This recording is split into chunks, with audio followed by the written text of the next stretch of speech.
And you're so delirious from not Yes. sleeping that, like, even when it's a show like I did in high school, I was like, what's happening? Am I supposed to be on stage right now? Right. Like, I don't know. Yes, it's really good if you have like perfectionism or like stage fright, because it's just— Is that ironic? It is the nightmare situation where you're like, I have a show tonight and I don't know my lines. Like that reoccurring nightmare is just the reality. And of you're doing like, that show. yeah, I'm going to sign up for this. Yeah, yeah. I'm your daddy. I can be smart when it's important. I'm your daddy. I'm Sorry to this I'm your daddy.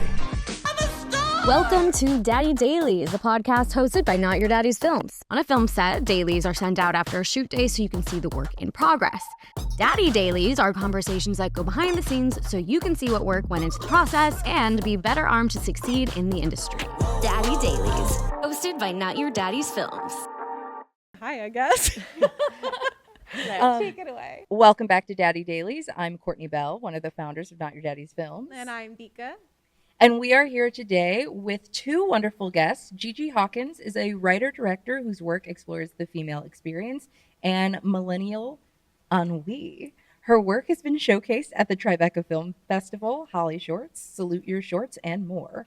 Her debut feature, I Really Love My Husband, premiered at South by Southwest 2025 to critical acclaim, won the First Time Director Award at Chattanooga, and Best Film at the Female Eye Film Festival. I Really Love My Husband screened theatrically and is now streaming. Gigi also hosts the No Film School podcast, exploring the craft of filmmaking and interviewing talent such as Kelly Freeman Craig, Pete Docter, and James Mangold, and writes the newsletter Making It about microbudget filmmaking and her work in progress career. Madison Lanesey is an actor, comedian, writer, and director who loves creating raw, self-revealing work with dark comedic tone and emotional honesty. She wrote and starred in the viral short Yes, Daddy, which is very appropriate for us today. We've been saying it for years.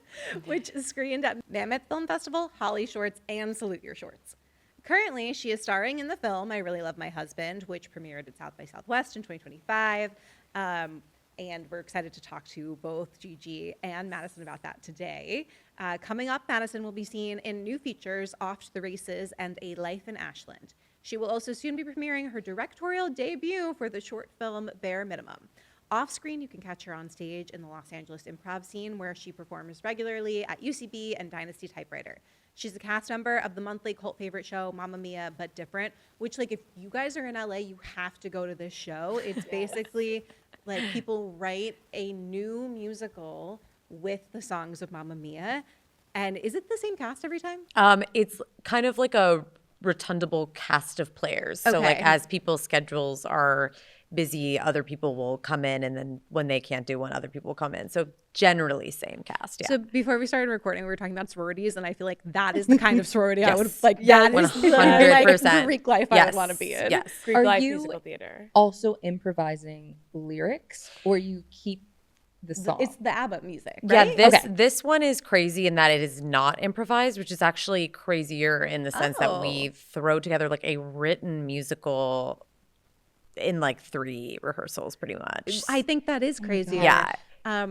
At UCLA, we did the 24-hour musical. Oh, It's fun. like that. Yeah. It's yeah, like no. that. And you're so delirious from not Yes. sleeping that, like, even when it's Yeah. a show like I did in high school, I was like, what's happening? Am I supposed to be on stage right now? Right. Like, I don't know. Yes, it's really good if you have like perfectionism or like stage fright, because it's just— that ironic? It is the nightmare situation where you're like, I have a show tonight and I don't know my lines. Like that reoccurring nightmare is just the reality. And of you're doing like, that show. yeah, I'm going to sign up for this. Yeah, yeah. Totally. Honestly, though, it's Yeah. it's like professional, great. Like these are people who have been on Broadway. Yeah. Yeah. Like It's wild. It's brilliant. I am like, I don't know why I'm included. Well, I do know why, because I DM'd and asked them if I could be in it. But Wait, that's great advice. Just yeah, do it. just do DM. it. And like literally somebody dropped out and they were like, if you could do it like tomorrow. And I was like, honestly, I'll do it. And then I got mixed in with them. But yeah, there's like Emily Skeggs, shout out, who's like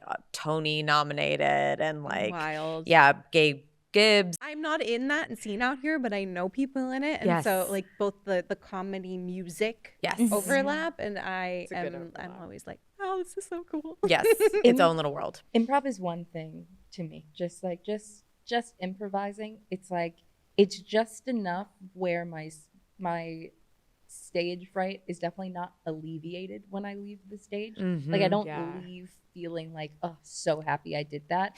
I more so feel like so happy I survived. Yeah, You know what I mean? 100%.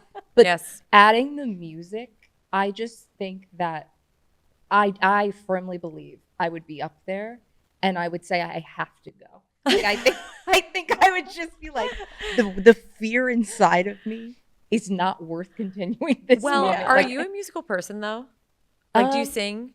No. So that's the thing. Okay. It's already Because I was gonna doing- say, for We me, have you on record as saying I'm a good singer, though. Okay, wow. But here's the thing.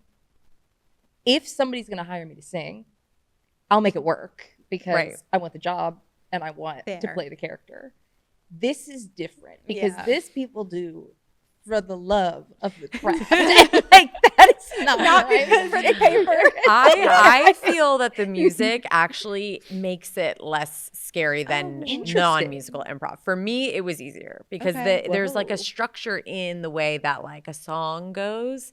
But when you're up there just being like, and also people are on your side because Yeah. they're like, oh, you're doing a song. Yeah. So Whereas like true. when you're not doing a song, people are like, this better just be like really funny. Hilarious. And then, it's Oh, really right. hard. Yeah, like everybody knows the music. They can Yeah. sing along. They're happy to be And they're there. excited. Yeah. But I mean, Okay. I will. So I'm saying, I'm encouraging you to do musical improv is what's happening. I think that you should do it, Wow. Okay. especially as a to. fellow Wicked fan. I think it's God. something you would enjoy. Top 5 Spotify. Yes, yes. Wrapped. That could be a 2026. Yes, we will be Yes. revealing our top. We'll Our be top revealing our songs Spotify rap and- today. It's very yeah. important. You guys will both have to go down the line. Yeah. We'll all kind of expose ourselves in that way.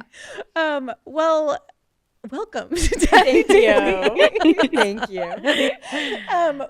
Let's start out talking about your movie, I Really Love My Husband, which you guys made together and you star in. And you directed. So the logline: when a woman grows disillusioned with her golden boy husband during their tropical honeymoon, she recruits an enigmatic expat to spice things up for better or for worse. I watched it. I didn't get to see it in theaters, but I watched it. I rented it. And Thank you. I think you're welcome, but also thank you. You're welcome. I just need you to know, diehard rom-com. I feel like I've seen every rom-com there is to see, anything romantic adjacent. I eat this up. It is my candy. I love it so much. So a lot of rom-coms, you have so many different structures, but a lot of it's the meet cute that we all know so well and the beginning of a relationship, or like how people get together. What's really different in I Really Love My Husband is it's a couple that is married and then they're going on their honeymoon, like, what is it, a year later? The delayed honeymoon. The delayed honeymoon. And so you're dealing with a relationship that is not like fresh, you know, like they've had ups and downs presumably before this. So I'm wondering, like, what made you excited about exploring this particular topic or phase of a relationship, and where did the idea for the film originally come from? Yeah, it's funny, that sort of post honeymoon phase. Yes. It's been something that's interested me for a long time. I attempted to make a short film about this years ago, and it like wasn't good. And but I had in the like deck that I had made the last shot of The Graduate, which is like, it's a mistake. They didn't even, that wasn't going to be in, it's not in the script. They just kept shooting.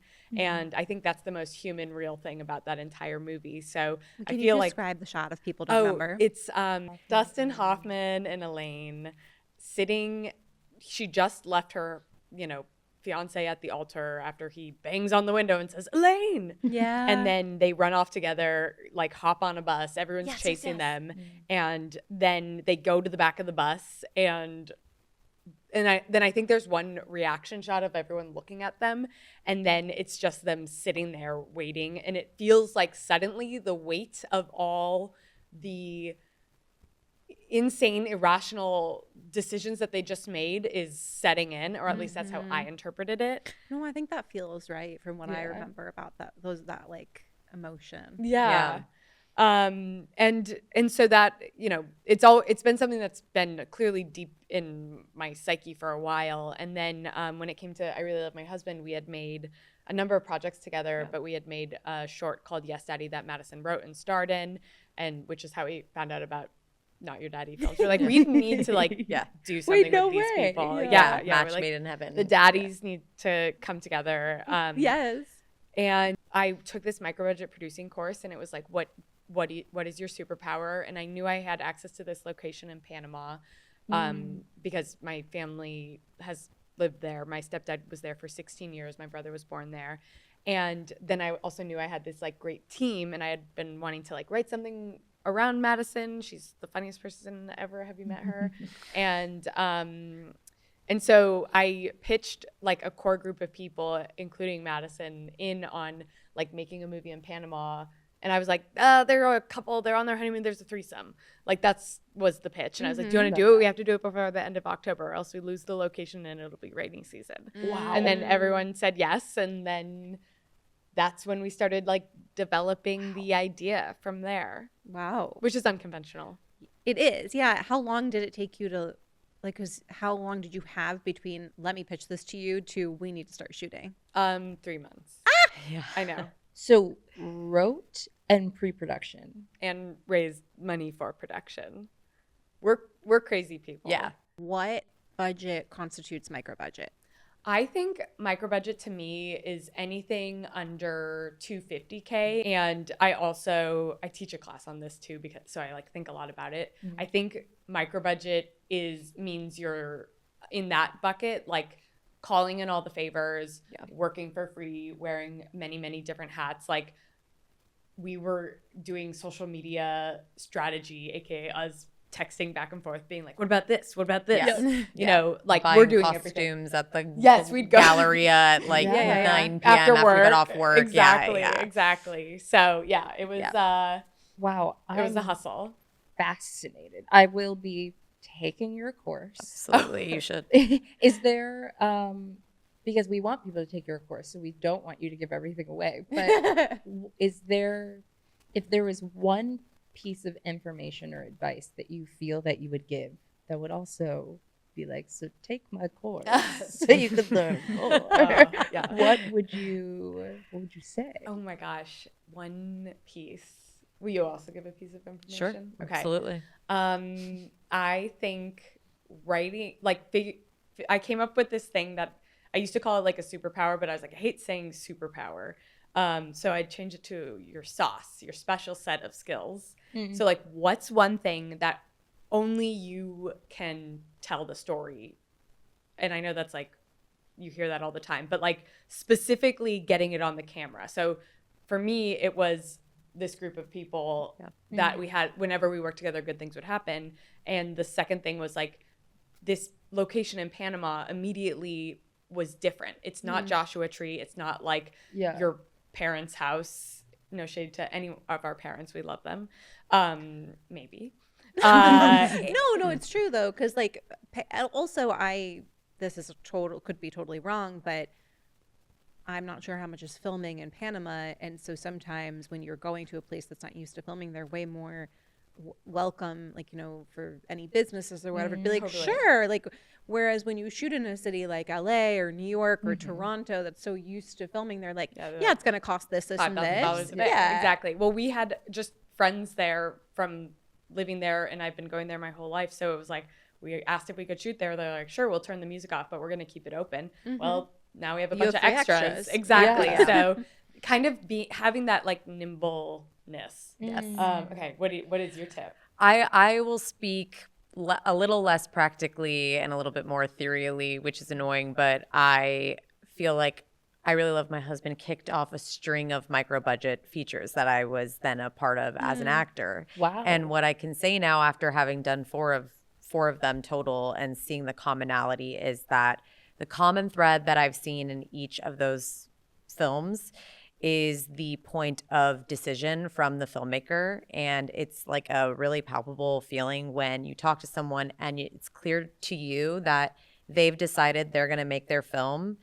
And after that decision's made, every obstacle is just something to move through and not a reason to not do the film. So I would say, like, if you want to make your film, you can do it. You just have to make that decision and not take no for an answer. And that's something that Gigi is incredibly amazing about, is just making the decision happen. And everything that is then presented after that is just becomes a problem-solving discussion rather than should we not do this anymore. Right.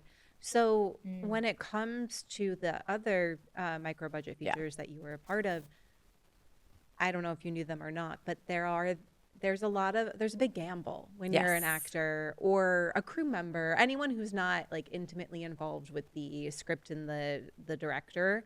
How can you, is there like a sort of assessment of, is this going to be a safe situation? Yeah, that is a great question. Is this going to be, whether or not the film comes out good? Yes. Like, am I going to enjoy the experience? Yes. Yeah. Yeah. I mean, this has been my entire year basically, because you get, if you have success in anything, people will flock to you for that specific thing. Right. And so I got a lot of micro budget indie film offers after our film got into South by. And like some of them were yeses and some of them were nos. And that was the first time I ever had the leisure of choosing. That's lovely. All on a micro budget scale, but still very grateful. But I definitely found that there were common things where it was like, there was one filmmaker where I didn't know them as well, but I loved their script. So that was like, oh, okay, I'm choosing off of a script. And then there were a couple more like improvised based offers, which is like a new way of filmmaking that's emerging. What does that mean? So it's kind of like shooting off of an outline. Sometimes it can look like, sometimes it can look like you're choosing the morning of what you're filming later that day, if it's like really on that scale of things. And in those scenarios, because I do have an improv background, I kind of judged it off of more so how much I trusted the team. Right. And I think it's always great if somebody's made a film before. It's a great testament. And you've seen that film, like one of the filmmakers, I had really loved his first feature. So I trusted that I would like his work. For sure. And then the other two no's, there was one that script I didn't love or gravitate towards myself personally. And then there was one offer that was more of an improvised situation, but that person had never made a film before. And I was like, there are things that you learn by doing your first one that it is helpful to have more of a script structure and plan for, that I feel like some of those are rites of passage to then trust yourself enough to make something on that loose of a thing. But it does just kind of come down to gut. And it made me really empathize with wow, if I'm feeling this on this level, I'm it's going to be crazy if I actually ever get to a level where I have to make decisions, because I'm terrible at making decisions. And I don't think you know. Yeah, I think you can't know. I always say I said this unfortunately in front of a bunch of college students, and it's something that kept me up at night. But I do think making a film is like having sex with somebody, where it's I love that you said that. you really can't know how it's going to go until you do it. And there are sides of the production that come out that weren't there before you slept with them. And the only way you can know is to do it. So you do just kind of have to go with what your gut is telling you. And look, college students aren't having any sex. I know, and I know they're old enough. Well, I literally was. I texted Gigi in the middle of the night, and I was like, "Wait, how old are they? Is this illegal?" If there was anything that would get them to respond and listen, it was actually that analogy. I was that was really helpful. You're helping them. Do the sex, make the movies. Yeah. We were very excited about them liking our movie, and they did. Yeah, something came over me when it was my own college campus too. So I think there was some sort of mental thing happening with me where I was going back, Of course. and I was really trying to impress them. It was. They're gonna remember that in a good way. No, in a good way. Saw In a you good way. panic. No, I mean, I'm just thinking. They'll never forget that. In a good way. You came on Daddy Dailies and I traumatized you. No, I in college, my senior year acting professor had gone to, I believe, the conservatory in San Francisco, the actors ACT, yes, with Annette Bening, and so she came and spoke to our class. And I can't remember exactly what she said, but I do remember she made me feel both excited about this next chapter and all there was to dig my teeth into, and then also like safe. I was like, oh, like this, she's just a person. I think I was very intimidated by the industry at large, and like I hadn't really met any famous people, and I was looking at them as not real people. And it was nice to have that. So Yeah. Annette, Yeah. that's so sweet. Yeah, that's a really good Yeah. person. I hope to- I hope we were like that. I hope Yeah. I'm sure you were. It's always helpful, I think, when people go back and you're really talking about, like, specifically with what you guys are doing, that is, you can achieve this thing. You can make this possible. You don't have to wait for somebody else to say yes, because I still feel that every day, but I'm also, especially with doing Not Your Daddy's Films, so aware of the fact that that's actually not true. Yes. Like, sure, you need to wait for somebody to say yes if you want to make a $10 million film. Right. Yeah. But if you want to make a movie and something that you're proud of and do it with people you love, you can make it happen. No, you needed $10 million. I'll just give it to you. I'm kidding. Like, oh my God, that's how we do movies. Glenn Close came and spoke at school, and a few of us got chosen to perform. And like, I was chosen. Okay. Oh my gosh. Everybody did our scenes. We went last. So I was like, this is huge. Like, I feel like, oh my God, she's going to think I'm great. And she gave me the same note like 3 times. And then she kind of just sat there, like, legs crossed, looked at me, and she goes, I just don't think it's your time right now to understand it. No. You guys can keep going. And I was like, should I give up acting? Should I never again? Oh Like, my what? gosh. Oddly enough, even though it was embarrassing, I don't think it was meant to be embarrassing. And I think it was phenomenal advice. So sometimes weird analogies like they stay with you and get you, because it was the play 4,000 Miles where her boyfriend's best friend dies on a bike ride, and her boyfriend essentially abandons her. Yeah. Okay. He abandons her, and so she has to decide whether or not she wants to stay with him because they're both grieving, but they handle it differently, whatever. And her whole point was like, you were just not in a phase in your life where anything has happened to you where you can understand that. And years later, for reasons that don't matter for this podcast, I just woke up one day and I just got the chills, and I was like, oh, I feel it happen. Yes, I was just like, oh, if I did this scene right now in this moment, I could do it. I could not do that scene at 22. And other people could have. It doesn't matter. It's just like whatever I needed in my life, it just hasn't happened. Whoa. There are things that are in this that I don't think if you had made this right out of college, you would have understood in the same way. Yeah, Yes. Totally. Oh my God. I feel like our work is I don't discredit young people making work. You should. You have to. But I do think that there's something that happens when you reach a certain age where you have like suddenly this awareness of, oh wait, I don't have it all figured out. I'll never have it all figured out. And like that's part of the story and that's part of the journey regardless. Yeah. And I almost want to hug my younger self and also all the youngs and all the Chapman students that we talk to be like, it's going to be okay. And but I do feel like to make the best work that we can make, it just continues to get better as you like understand yourself, understand the complexities of the world. Yes. The best thing I did was take that year post college, maybe more than that, and make a web series with my friends because we had the time. Yeah. I mean, That energy. We had the energy, we had the time, and we learned so much doing that. And like, yes, did I think it was going to make me like Issa Rae and get my own show? Sure did. Yeah. Right.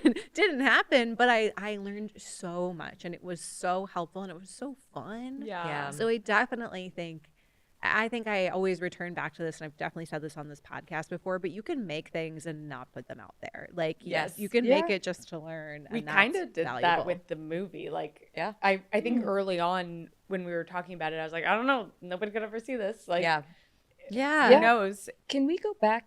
How did you guys form a working relationship together? And then obviously I know that you brought this script to Madison, but then what was the process like of actually writing it together? Did you do the thing where you just pass scenes back and forth? Did you sit and write together? What was that vibe? Yeah.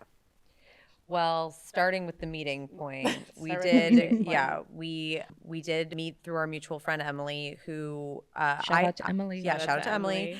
And I I had just made a short called Woman in the Wall, which was about like a woman living in a wall. It's pretty cute. I love Good, Woman in good, the good. Wall. I like that I was expecting like a metaphor. Yeah, no, I did, which is actually about a woman who's trapped inside of a wall. Yeah, no, it wasn't. Again, Is it a younger online? work. I'm sure it's amazing. I don't mean to know. laugh. I It really needs to be don't know. online. It should be online. Is it a comedy or a drama? It's a comedy. Okay. And actually, like, But there are dramatic undertones. yes, of one course, might of course. see. What did I say in that too long bio that I sent? The emotionally honest. I loved it. Yeah, I love your um, bio. Yes, very Glenn coded, one would say. But yeah, my friend Sophie, also shout out Sophie, to Sophie, came we up with love this you. concept of a woman living inside a wall, and it was actually beautiful and absurdist. And this was then what inspired my friend Emily to be like, you should meet Gigi, because Gigi also makes her own stuff. And the movie that I shared with you, that was my equivalent of Woman in the Wall, as in like a huge humbling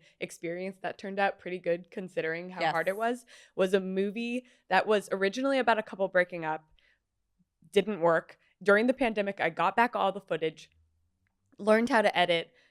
There was a dog in it. It became a story about a dog who's been adopted, who thinks he's been kidnapped. Homeward Bound meets Taken, and Wait, it's like this is 6 amazing. minutes. And so we shared these. We shared these shorts These with each crazy other. We stories. said, Okay. So and then we got on his Google Meet. And then it was during the pandemic, and it was sort of like, what are we doing? Yeah. And hey, yeah, hey. yeah, And then making a movie is really hard. Yes. And then Gigi was like, I really want to direct. So if you ever have anything that you would like directed, great. And then you were like, oh, I have like a small like part in this web series that you made for Channel 101. I was doing a Channel 101 web series, and yeah, truly it was the smallest part. I was like, who do I know that acts? Wait, for people listening, what's Channel 101? Channel 101 is like this thing that has been around for years, decades, I'd even argue. I don't know. I don't know either, I don't but know. we'll do research. Somebody, have your people fact check that. Okay. Dan Harmon created Are it. us. Yes. Dan Harmon created it. Like Rick and Morty came out of it. Like Oh, wow. every month you go and you either submit a pilot or you have a returning series and you either get canceled or you have to come back and make another episode. So it's like I wasn't making great work because I was doing it very, very quickly, but it was a great way to meet people, get reps in. And then I had this very small role, the smallest role of Maura. I just rewatched it, that her actually. name? Yeah. Oh, and no, actually her name was, what was it? It was a good name where somebody could be like, Jessica. Yeah. And Madison came in, and there were these opportunities to improvise. Comes full circle. And Just repeating what you said. Comes full circle. and so she was so funny, and I was like crying, laughing, and then I was editing it, crying, laughing at these things that she was just improvising. And I was like, I have to write something for her. And then we created this. We took the same character, And then did like a the spin-off. the spin-off Yeah. episode. Yeah. Wow. She got her own app. She got her own fun. episode. Yeah. We did get canceled with that episode. Yeah, that was the one that they voted out. They voted us out. They did Unfortunately. not. We were beyond their. Yeah, we They were didn't above get it it. by that Yeah. point. We were making above it. stuff. Yeah. It was our favorite. Yes. It's like a And- cult classic where like it's gonna get the recognition now Exactly. later. Yeah. Exactly. What was her name? Yeah. That character's name. I know, it is weird that we can't. It's gonna come to yeah. us. But then after that was when Yes Daddy came about, because then I had written Yes Daddy as a short and was like, oh, this is perfect because now this is something for Gigi to direct, and which is what you always had in mind for our partnership. Although you directed the Channel 101s, but anyway. Directing. Yeah, and then that was the first thing of my, like, from my personal life that I kind of put into a short. And so then Gigi directed that and like totally killed it. And then from there we're like, Gigi was like, we should do a feature. Yeah. I'm curious because I think there are people who come together with different skill sets. Like you two have overlapping ones, but also like you want to direct. You're in front of the camera as well. When you're making something from your own life and then you're like, Gigi, I want you to direct this. Is there any part for you and for you of like, I want to be respectful of the parts that are coming from her personal story, and I also need to like trust this person enough. Like, what if you didn't like an interpretation of something or felt like it was going away from your vision of how you had written it? Like, how would you recommend dealing with that kind of thing if someone listening, or in general, if you have a partnership that like you're going to come up with across things that aren't always going to be perfect? Well, that is a really great question because I really love my husband is sort of like the darkest version of myself personified on screen, which is like really like interesting to absorb on its release into the world because people do have such a strong feeling against her. Meaning because she is like what, like the anxiety or the controlling thing? I think sort of like the manipulative sides of her, and also just, you know, that can be interpreted as being sort of mean and callous, especially because Drew is such a lovable character and is I think also it's hard to watch people's hearts get broken, especially if you've ever had your own broken. And I've definitely felt that watching things before where I'm just like angry that someone reminds me of like an ex or, you know, but also she is just a complicated person. But I think like it was a really good test for us as a partnership to be like, we are using some like real dark shadow things and it's delicate and there has to be space for us to both like hold each other's feelings when we're both excavating our own personal lives and stories and putting those things into our work. And I feel like we've done that quite successfully over both projects, over both Yes Daddy and I Really Love My Husband. Yeah, it's funny because we're, you know, developing another project in a similar method, which is like it's breaking the story, writing the story, figuring it out, then going to sort of pages, but then also having these sort of improv workshops built into it. I was going to ask about that. Yeah.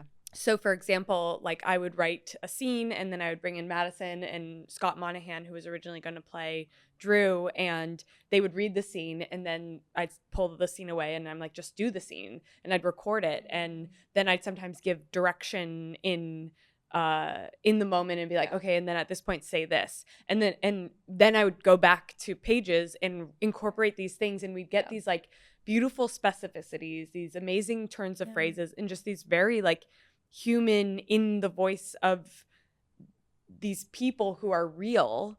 So it was like a very like collaborative process like that. And there's a video that I made that has like it's a 20-minute breakdown of like that entire process of writing it, including those improv workshops, including the first table read, which was like a painful draft. Awful. I'm so sorry I made you read that. It was not that bad. It was not bad at all, actually. You're very nice. Yeah. But in now like working on this next project, we were just having like a bigger picture check-in on process and like what happens if we get to there's a third person involved in it, and like what happens if we don't agree on something. And then just reflecting on it, I'm like, well, very organically, if something feels off with one of us, we'll talk about it and then work through it, and it always gets to be better.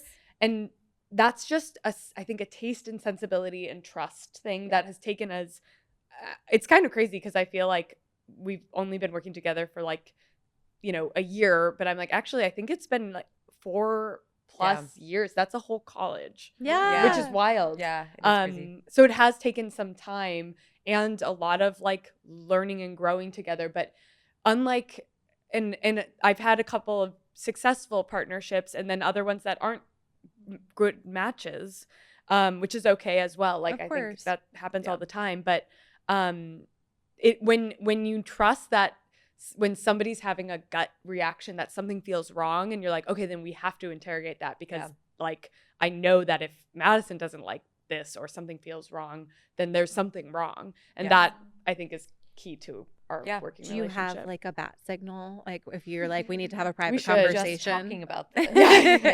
with Avital too. Remember? We were like going to come up with a word or something. We don't. We haven't needed it. Yeah, we'll come up with it. Yeah, because being on set is so magical, but there are times when it like tensions can run high, and you know you're not someone's having an off day, whatever, and it's nice when you have the trust built in and you're like, okay, that person's having a stressful moment. Yeah. I feel like we were connected for performance and got everything we needed, but I was dealing with stuff. Right. We were two different worlds in a way. And then I think it was actually afterwards and before and then after is where it's like we came back together in our like cohesiveness. Yes, which I'm actually realizing is sort of a thing because of the like it's not like power dynamics, not the right way to describe it, but like professional roles that you fall into between director and actor. There does become a different thing when you're on actual set. An actor producer. Yes. Yeah. Because it is like, you know, when we're in devising, writing, or marketing festival run phase, we're more friends. Yeah. And figuring it out together in the moment. And sort of, like here. And then when we're on set, it's more like I'm surrendering to you in a way because I'm trusting that you will and you should have control over what your vision is, and I'm becoming a malleable part of that. So I'm looking to you to actually have that. Yeah. And so there is, I think, a healthy separation when we're shooting that I can be like in my little own world prepping and being do your actor work. Yeah. And then you're in your world of managing and controlling the overall vision. So I think it's like normal, and I have experienced that since then on other micro sets where I have a friend directing where I'm kind of like, oh, interesting. There's a different vibe when you slip into this role of director. This is really helpful, I think, for people to hear. So thank you for sharing this because it's a lot of working with your friends when you're starting out, and your dynamics on set are slightly different. And I think it's really helpful to hear that you guys navigated it successfully, even if there were bumps along the way, because that happens. I'm curious, how was there ever challenging moments for you? If there was maybe somebody was performing and you were like, oh, when we were writing this, I didn't see this performance going in this direction.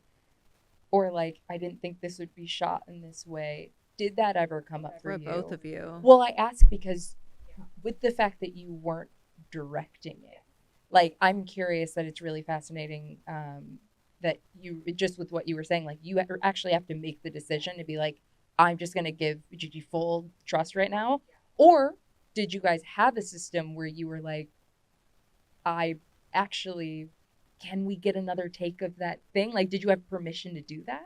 So this is a great question.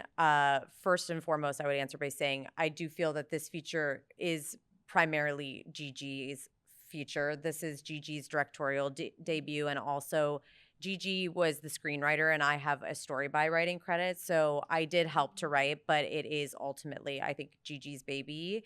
And I felt that that was helpful in terms of that. In addition to that, I also feel like Gigi is the type of filmmaker where even when the film was more so my concept, even though I think we would both agree in both projects, they felt very collaborated and connected at the end of the day. But in Yes, Daddy, where I was technically the main writer, I feel the only writer. Yeah, the only writer, yes. But in a similar fashion, of course, it's a collaboration when you're on an indie thing. That's that sort of all hands thing. But I felt that Gigi constructs and directs in a way that is so prepared that I kind of know what the film is going to be before we shoot, which is unique to you. I've now worked on other projects where it's much more of a mystery and there is much more of a surprise element on set. I felt like most things that were happening when we were on the island were pretty much what I expected. And even to the point where watching the first cut of the film, it was like how I pictured it in my head, which was really interesting.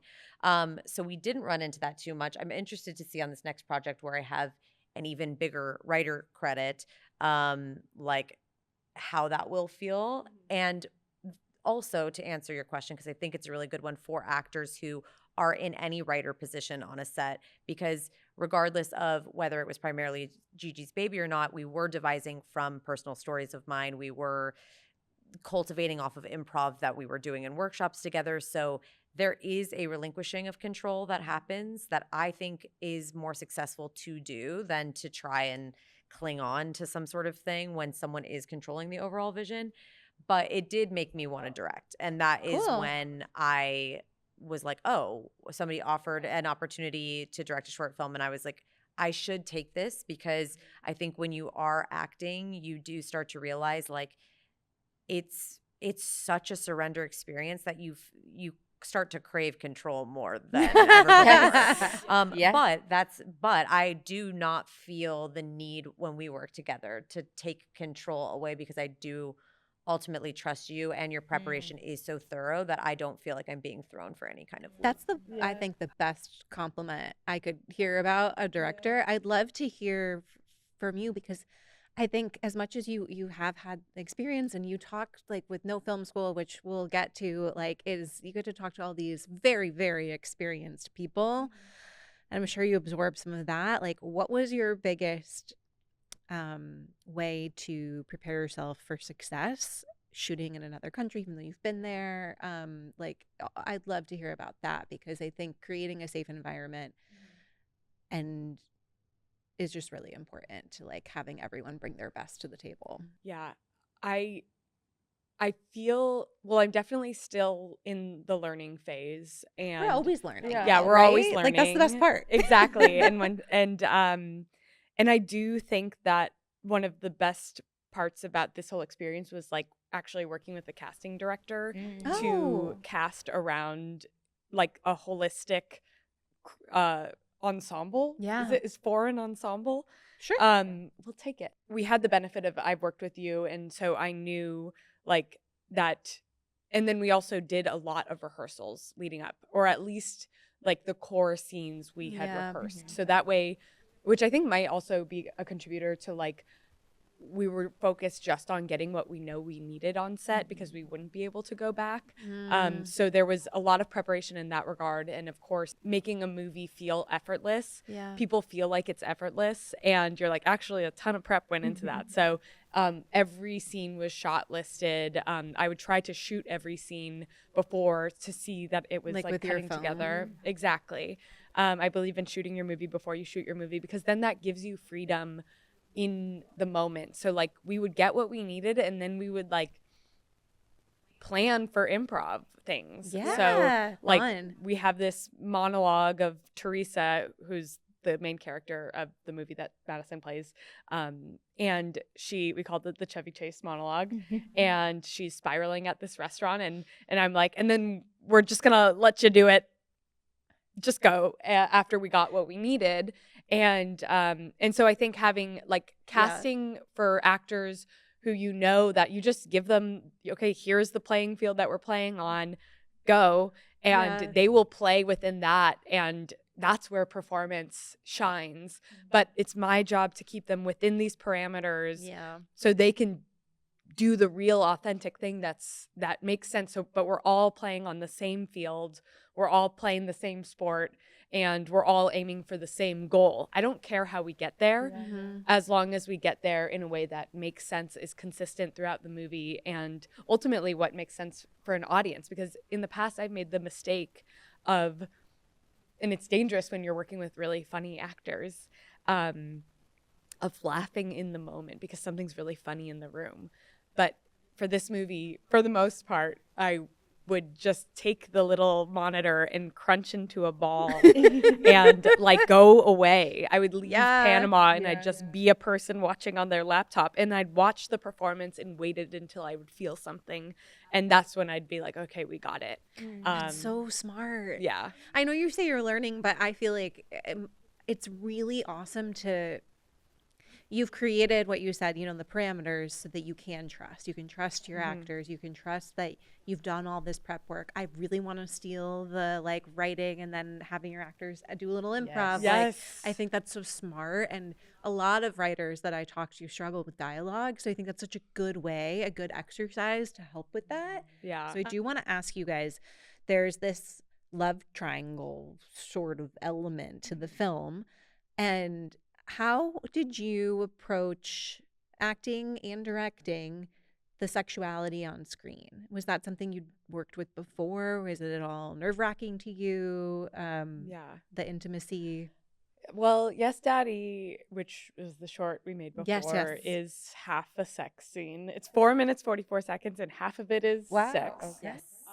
So if you combine them, Then you have a movie with sex in it, because there's none in this movie. Yeah, but there is hookups, hookups and intimacy. Yeah. There's intimacy.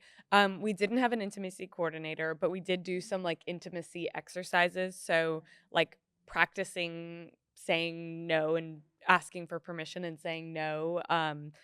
But yeah, I think the most important thing was the chemistry of the 3 leads, because it has to be believable that they would be attracted to each other. Yeah. And casting Pause, we cast Arta G, was one of the most like important things that we did, and that was from our casting director Emma Fleming, aka Shout out Alabama Emma. Blonde. We love her work, and we just needed to cast somebody who had chemistry with everyone. So, and then you guys all became great friends on set, so the chemistry was palpable, and we just got to harness it for the movie. Yeah. I did want to just mention that R2G and Travis Quinton Young were very big rocks for me on set, and that their involvement in coming to the bedroom every night and us going over scenes was very helpful. No, I love that. That's wonderful. Was that having somebody come in who hadn't originally been a part of the playground process of creating the lines, like the dialogue? Like cool new Yeah. energy. Well, I started to, once people came on board, I would make the lines and the dialogue even more them.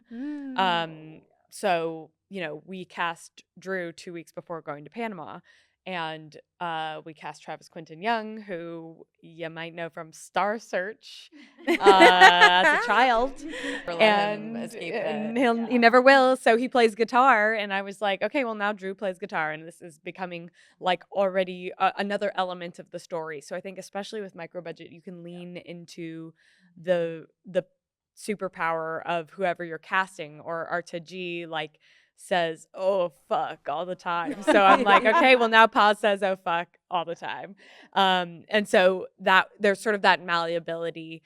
I will say that I think the most important thing on a microbudget is like casting people who you want to, who can hang, because it's You want to hang out with. Yeah. it's gonna be hard, so you have to be able to, like, they have to be a good hang. You don't want to be with people who aren't down for doing the work and showing up and you know, sitting next to my mom and my stepdad, who will inevitably be joining us at dinner because they worked on the movie for free, and we'll engage with them and not be like, I'm above this. So that everyone, all the actors, also Lisa Jacqueline Starrett, who came in as Kiki, who self-submitted like from day one, when before we even had a casting director, and they just kept having, like, they kept coming back, and we kept, and we couldn't cast Kiki till we cast Paz. Then we cast Paz, but we had to recast Drew, who we couldn't cast,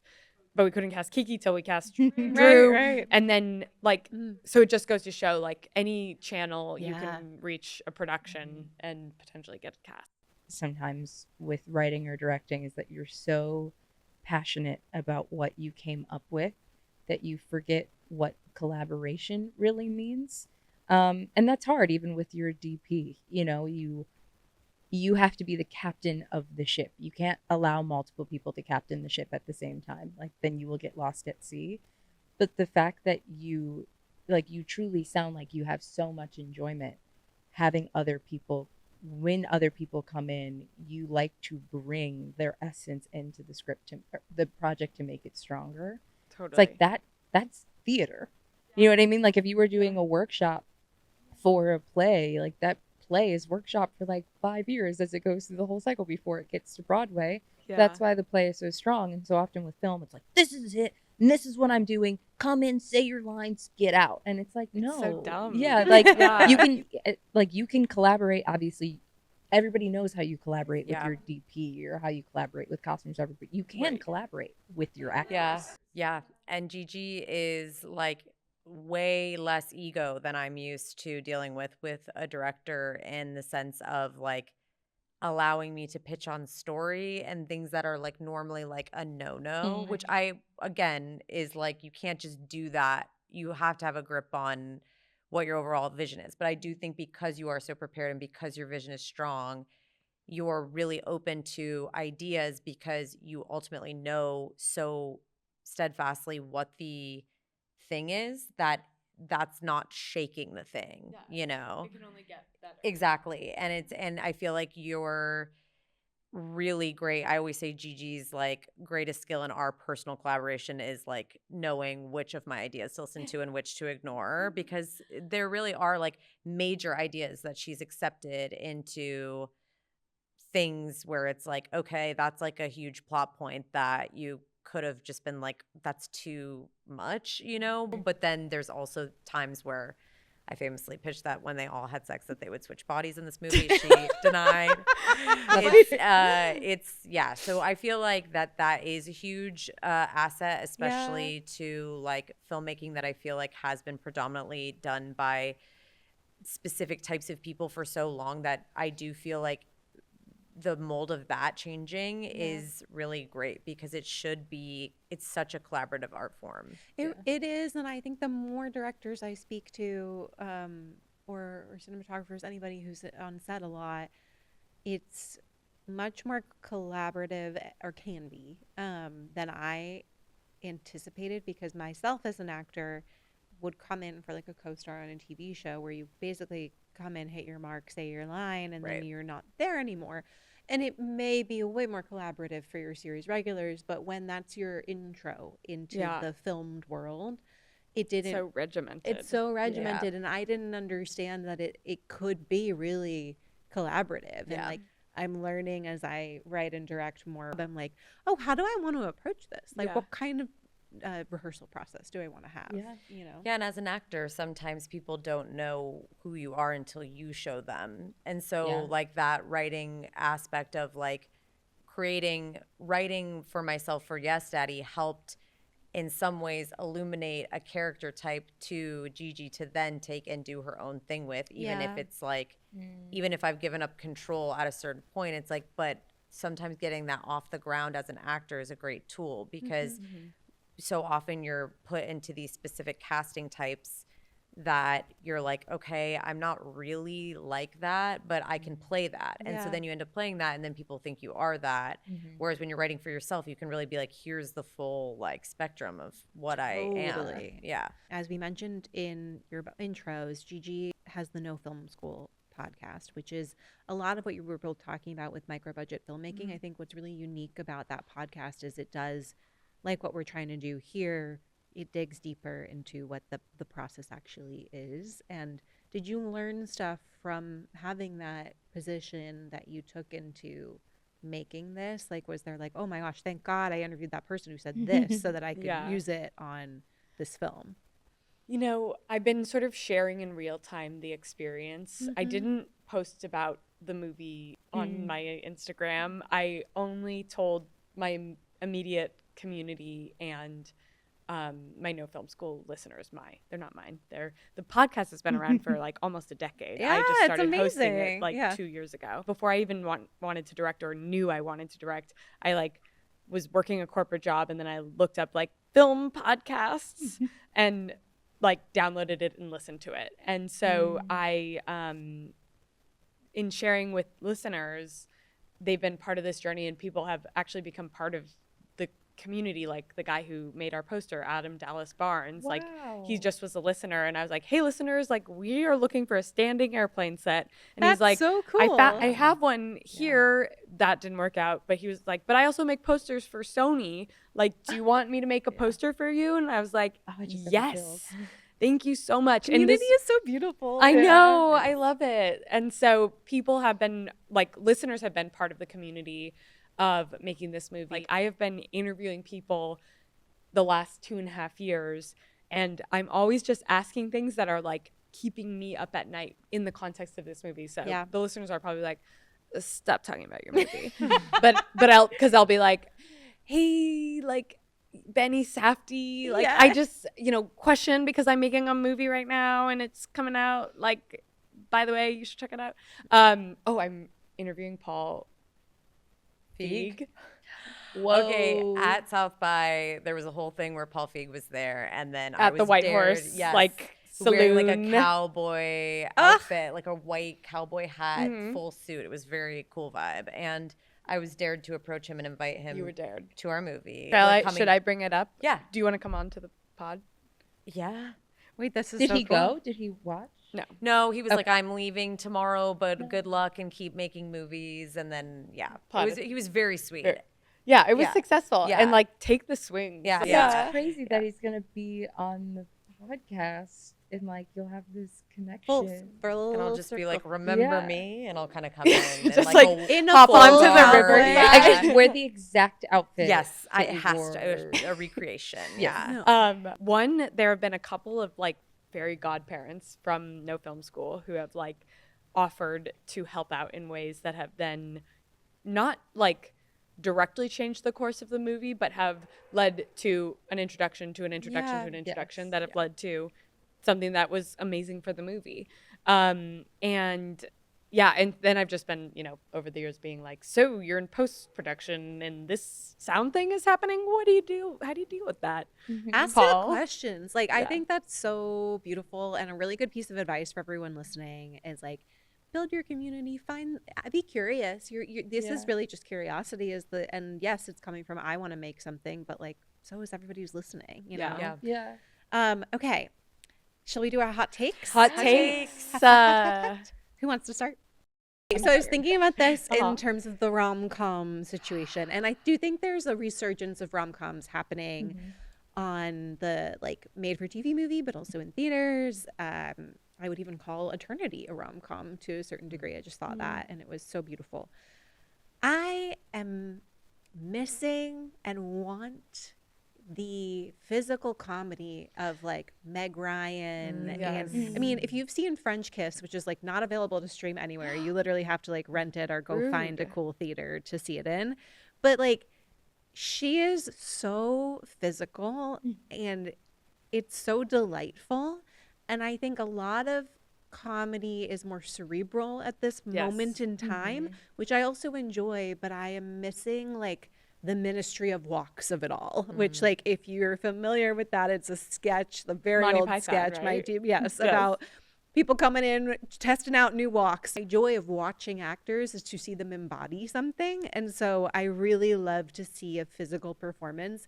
A modern one that comes to mind is literally Amanda Bynes in like anything. Oh, I love she's her. incredible. Yeah. Anyway, my hot take is we need more physical comedy. That's a good one. Some of that. It's a really good one. And can I add like a touch of like scary movie type comedy? Like, I like the practical comedies. We're getting a little bit of that with Naked Gun, a little bit of that with that like Downton Abbey knockoff movie. But I want people like, I want gags. I want physical gags and physical comedy. I want like kind of bad prosthetics, you know? I want, like, for a while there, we were doing ensemble female casts.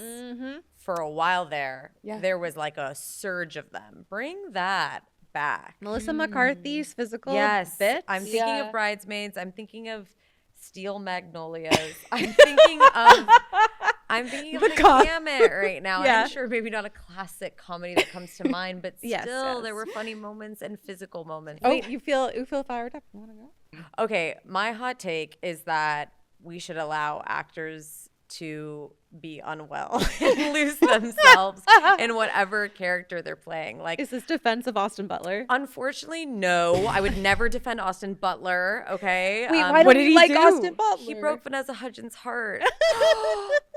For a role? Well, no, just they dated and it didn't go well. He She's didn't on kid do number technically 2. anything wrong. Married with 2 kids. She is. She's moved on, but there's something about it. I think when an actor loses oneself in their character and then they're acting a little sus or odd in interviews, it's kind of like, well, y'all, like, what do you think is going on? They had to like inhabit this crazy mental space in order to like achieve that authentically for you on screen. And they're acting a little strange afterwards. Yeah, leave Ariana Grande alone. Yeah, leave Ariana Yes. Grande Leave alone. her alone. I mean, I have to bring up Heath Ledger in every conversation, but it's just like Heath Ledger gave us one of the Yeah. greatest performances of all time. We'll never get a performance like that again, I don't think. And it's like, it has an effect. And maybe my hotter take is that there should be something in place to protect them after they get to a certain line in order to. Mandatory therapy. Yes, yeah. But it does feel like there's a lot of heat on, you know, I'm thinking now it's coming to Jodie Foster in a thank you speech. It's like, she was acting a little kooky, and it's like, what do you think's happening when they're like adopting these beliefs in order to like get to a certain place? Like, I just think there's not enough respect for the mental decline of the actor as they inhabit someone who might be in a darker headspace. Totally. Hot take. But also, pro Vanessa Hudgens, Team Vanessa. That's maybe my hotter take. Yeah. Okay. I had a hot take today talking with somebody, and I was like, just raise the amount of money you need to get through production to shoot your movie. That's a good one. And I guess editing, and then raise the rest by sharing the cut of your movie. I just got uncomfortable. So That's how hot. That's That's hot. Yeah, I'm hot. scared. That's interesting. Okay, so say more. What is Well, that? that's what we did. Yeah. And I think it was easier to raise the rest of the money. Wow. By being like, look, we made a movie Yeah. and I'm really proud of it. And I feel versus being like, no, I promise it's going to be good. Yeah. And you're talking sound and color too. No, right? I'd Like, say is have that- the sound synced, but like, That's yeah. I was like, what? But color. Silent film. Yeah. It wasn't. It wasn't color colored. corrected. It wasn't. Wow. It was temp sound. That's really It was cool. temp score. That But it was like worked. the movie was going. The movie came Yeah. across. The story came across like it was clear, and that was. And I'm like, it feels easier to ask for investors when you're like, look, We did it. we did it already. Well, that's fascinating because I've never once considered that, but you you actually have more money to make your movie because all of the money that you get at the top, you just Yeah. that's whoa. Whoa. Is it hot enough? Is it hot It's enough? so 'Cause hot. I could love say it. my other hot No, take. it's amazing. Coco, you want to bring us home? Mine's really simple. I feel like it's not that hot. Lukewarm take. Let's go. Lukewarm take. I think that as a person who recently, I feel like I went through my first phase of like intense jealousy and sadness when it came to this career. And I've been acting since I was a child. And I think that people always say share how you feel and people be supportive. And I found, not in a bad way, humans are humans. I think people desperately want people to be positive. I really believe that people were actually not as willing as they always thought they were to sit with you in your struggles. And I've just learned sometimes it's enough to hear somebody say, yeah, the way that you feel about that thing right now is shitty. And something about that allowing you to just have your like permission to feel that way is actually enough to get you on the other side. You actually don't need that advice. You don't need those things. But I think there's something about the fact that because this career can be so quote unquote difficult and we're all trying to keep ourselves afloat, it's really hard to like help try to save somebody when they're drowning, when other people are also drowning. And I just wish we had a better system set in place to help people talk about things because I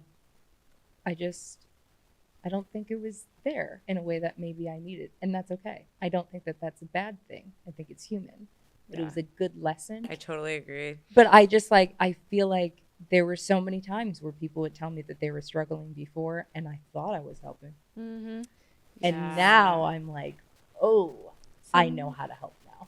Sometimes you need room to be jealous, to be petty, to be whatever. And I do have my specific friends where I'm like, I need to be petty. Totally agree. Yeah. And that has been very helpful because you have to move through your feelings and Yes. you don't have to be toxically positive. Actually, if you get a moment of jealousy and then you're like, okay, now I'm done with that for right now, Right. then you're able to get to a genuine place of happiness. Yes. But that is actually so true. It's like knowing who to go Yes. to at Yeah. what point, because not everybody. Also, it's not fair to expect to everybody that can hold what Yeah. you're dealing Yeah. with at a specific time. That's very true. Find your petty partner. Yes. Find your Yes, partner. yes. Call Stay jealous. me. I got Yeah. you. I might not Yes. agree, but I'll validate. Yeah. I think that's a great, maybe one of us will be your petty partner. Yeah. Thank you so much for Thank talking you with us guys. today, This for is sharing so your awesome. movie. Thank you. Where can people follow you and find the film? I Really Love My Husband. It's on Apple, Amazon, Fandango Movies at Home, Hey. and a bunch of other places. Yes. So basically anywhere you can watch a movie. And I'm at Lost in Graceland, and the No Film School podcast is No Film School. And it's on great. all the podcast places. And I'm at Lanes 100. So LANES 100. And go Just watch like- Yes Daddy Yes. and the music, the ABBA. Oh, yes. Oh, Mamma Mia, But Different. You can follow us at Daddy Dailies Pod on Instagram and TikTok, and come to a Not Your Daddy's Films event in LA. We'll see you next time. Thank you guys. Thank you. Daddy Dailies is a production of Not Your Daddy's Films, a social impact organization dedicated to educating and empowering women and non-binary creatives in TV and film. If you like what you heard today, click subscribe and leave us a positive review. If you want more Daddy episode insights and to be the first to know about in-person events, follow Daddy Dailies Pod and NYD Films on Instagram and TikTok. Daddy Dailies is edited by Vika Stubblebine and Carly Tamarin. See you next time, Daddy.